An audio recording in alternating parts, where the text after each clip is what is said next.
Bismillahirrahmanirrahim. Assalamualaikum warahmatullahi wabarakatuh. Alhamdulillahirabbil alamin wassalatu wassalamu ala asyrafil anbiya'i wal mursalin sayyidina Muhammadin wa ala alihi washabbihi ajma'in. Subhanaka la ilma lana illa ma 'allamtana innaka antal alimul hakim. Rabbi shrah li sadri wa yassir li amri wahlul 'uqdatam min lisani yafqahu qawli. Amma ba'du. Ikhwani ikhwati anakku semua rahimakumullah. Marilah kita awali kajian kitab Risalatul Jami'ah pada saat ini dengan membaca niat bersama-sama. Bismillahirrahmanirrahim.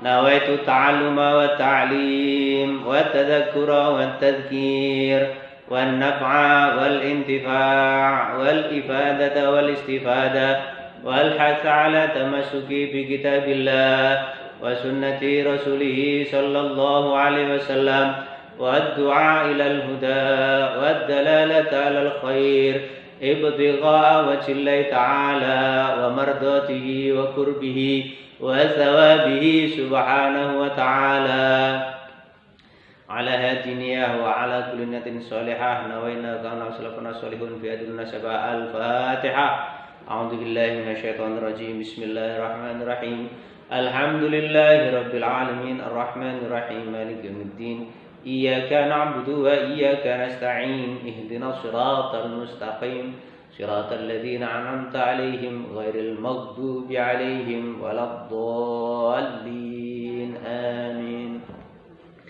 Bismillahirrahmanirrahim. Qala al-mu'allif rahimahullahu ta'ala wa nafa'ana bihi wa bi ulumihi fi darain amin. Ila anqal, kita lanjutkan pembahasan yang dalam kitab Risalatul Jami'ah. Pada rukun-rukun sholat kita masuk rukun yang kelima. Apa itu rukun yang kelima? Di sini disebutkan thumma ruku'u wa yajibu ayyan haniya bihaitsu tanalu rahatahu rukbataihi wa yatma'innu fihi wujuban hatta taskuna a'dha'uhu. Ini yang kemarin tentang ruku'. Yang kita bahas terakhir tentang ruku'. Apa itu ruku'? Yaitu membungkukkan badan sedemikian rupa hingga kedua telapak tangan itu bertemu dengan lutut. Jadi sunah-sunahnya saat ruku' kemarin kita bahas, kedua telapak tangan ini menyentuh atau memegang lutut. Terus harus tumak ninah. Maksudnya tumak ninah itu diam sejenak sampai anggota badan itu betul-betul posisinya sempurna. Itu yang kemarin. Kita lanjutkan yang sekarang, yang kelima, yaitu tsummal i'tidalu. Kemudian rukun yang kelima adalah i'tidal. Kalau pertanyaannya, i'tidal itu apa? Orang kadang-kadang bertanya, definisi i'tidal itu kita semuanya apa? Al-istiqomah. I'tidal itu berdiri tegak. Itu al-istiqomah. Itu secara bahasa. Kalau secara syariat wa syar'an apa? Audul musalli ila makana alaihi qabla ruku'ihi. Audul musalli, kembalinya seorang yang sholat ila makana alaihi qabla ruku', pada posisi sebelum ruku'. Nah itu. Nah, jadi kembalinya seorang sholat kepada posisi sebelum ruku' itu namanya i'tidal. Seperti itu. Maka dari itu ketika i'tidal harus betul-betul. Nah, kalau orang yang sholatnya dalam keadaan duduk, ya duduk seperti ini. Nah, ini kalau sholat wajib, ketika mampu berdiri harus dan wajib dalam keadaan berdiri. Kecuali ada udzur syar'i, dia mewajibkan tidak bisa melakukan sholat dengan berdiri. Baik. Nah, di dalam i'tidal itu atau bangunnya dari ruku' kepada posisi semula apa? Di situ disebutkan yaitu wayatma'innu fihi wujuban. Dalam keadaan tumakninah juga. I'tidal ini harus tumakninah. Jangan sampai baru habis i'tidal langsung tidak lurus, baru sampai condong langsung sujud. Maka tidak diperbolehkan dan tidak sah itu nanti, karena tumakninah salah satu rukun juga, termasuk rukun di dalam sholat. Seperti itu. Ini yang kelima. Terus yang keenam, apa di situ? Wasujudu, thumma sujudu marrataini. Kemudian sujud 2 kali. Habis i'tidal, rukun yang berikutnya adalah sujud. Kalau kita ingat ataupun kita ngambil filsafat atau mengambil hikmah dari sujud, ini menunjukkan penghambaan diri kepada Allah Subhanahu wa taala. Mengapa seperti itu? Karena posisi badan yang paling tinggi pun subhanallah harus memiliki posisi yang paling rendah daripada posisi badan yang paling rendah. Posisi badan yang paling rendah ini seperti pantat kita. Itu kalau ketika rukuk maka dia harus di atas, menunjukkan penghambaan diri kepada Allah Subhanahu wa taala. Luar biasa. Bentuk penghambaan diri kepada Allah. Makanya Rasulullah itu wasajid, orang yang sangat-sangat sering sujud kepada Allah. Kalau sujudnya lama, berdoa kepada Allah, menghambakan diri kepada Allah Subhanahu wa taala. Kita harus sering-sering sujud, menghambakan diri kepada Allah Subhanahu wa taala. Orang-orang terdahulu itu kalau kita lihat para sahabat Rasul juga sering sholatnya sujudnya lama. Kalau dalam qiyamul lailnya sering sujudnya lama, sampai-sampai dikisahkan dalam biografinya Imam Abdullah bin Al-Haddad itu setiap malamnya itu beliau sujud sholat sunnah 200 rakaat. Luar biasa. Saking apa? Beliau pengen menghambakan diri kepada Allah dalam keadaan sujud di hadapan Allah Subhanahu wa taala. Seperti itu. Seperti halnya kalau kita ingat orang yang i'tidalnya lama dalam keadaan sholat sunnahnya. Siapa? Sahabat Utsman bin Affan.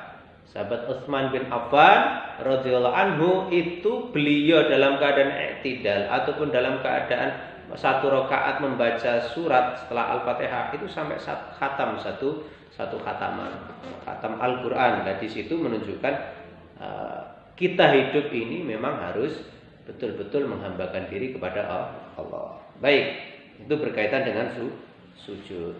Nah, terus pertanyaan kita, sujud ini ternyata ada anggota badan yang di situ termasuk anggota sujud. Ada berapa? Anggota badan yang dikategorikan memiliki ikut sujud itu ada 7. Di situ disebutkan wahia al-jabhatu. Dari anggota badan tadi yang ikut sujud, yang wajib sujud itu ada 7. Yang pertama jabhah, dahi. Ini harus nempel di tempat sujud dahinya ini. Kalau dahinya tidak nempel maka bagaimana dikategorikan sujud? Tidak nempel di tempat sujudnya, baik itu di sajadahnya atau baik itu di lantainya. Seperti itu. Itu anggota yang pertama yang harus sujud. Yang kedua batnul kaffaini. Yang kedua ini yang termasuk anggota sujud, 2 telapak tangan itu. 2 telapak tangan itu ketika sujud itu harus menempel. Seperti itu. Yang kedua, ini ada 3 sudah. Jabahah ataupun dahi, kedua telapak tangan 3, terus warukbataini, kedua lutut. Kedua lutut itu harus menjadi anggota badan ketika sujud. Sudah berapa? 5. Wa atraful butunil asabi' qaddamaini. Yang berikutnya apa? Ujung jari kaki. Itu yang termasuk anggota sujud. Jadi kita perhatikan saat sujud itu anggota-anggota sujud itu supaya apa? Sujudnya sempurna. Jangan sampai sujudnya tidak sempurna, dahinya tidak menempel, terus telapak tangannya tidak sempurna dan seperti itu. Itu berkaitan dengan sujud. Pertanyaan kita, nah sujud itu apa? Nah gitu loh. Apa itu sujud? Definisi sujud itu apa? Nah, dalam kitab ini disebutkan bahwasanya as-sujudu lughatan, sujud secara etimologi atau secara bahasa apa? Al-khudu wa tadallul. Sujud itu secara etimologi, secara bahasa, khudu apa merendahkan diri, tadallul menghinakan diri di hadapan Allah Subhanahu wa taala. Nah, semuanya ini orang dzalil, semua orang kita ini termasuk orang-orang yang hina di hadapan Allah kecuali orang-orang yang bertakwa mendapatkan kemuliaan dari Allah Subhanahu wa taala. Makanya jangan meremehkan sholat. Kalau kita lihat di dalam sholat ini falsafahnya ataupun hikmah yang terkandung, hakikatnya yang terkandung di dalamnya adalah luar biasa seperti itu. Itu secara bahasa. Al-khudu wa tadallul. Merendahkan diri ataupun menghinakan diri, menghambakan diri di hadapan Allah. Wa syar'an, sedangkan secara syariat sujud adalah wat'ul musalli jabhatahu ala ma yusalli alaihi min ardin aw ghairiha.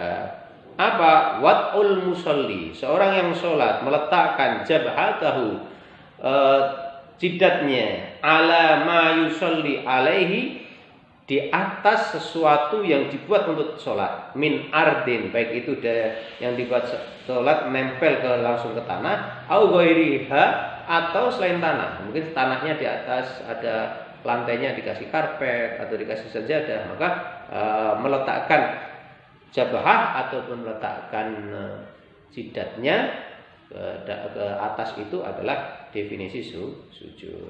Luar biasa. Maka dari itu kita semuanya ini dengan sujudnya itu termasuk olahraga yang istimewa. Nah, kalau kita dengar orang-orang olahraga, orang-orang yang fitness, orang-orang yang ini, tapi olahraganya yang dari Allah Subhanahu wa taala, semua gerak, persendian semua gerak, bahkan dalam sujudnya itu ada aliran darah yang biasanya kalau kita sering berdiri dari kepala ke bawah, tapi ketika sujud ternyata dari organ tubuh yang di bawah masuk ke atas dengan aliran dengan posisi sujudnya seperti itu. Jadi ini adalah sujud. Sujud 2 kali. Jadi sujudnya 2 kali ini sujud yang pertama dan sujud yang kedua baru melakukan rukun yang lain gitu. Dan di dalam sujud itu juga harus apa? Tumakninah. Jangan sampai sujud tidak tumakninah.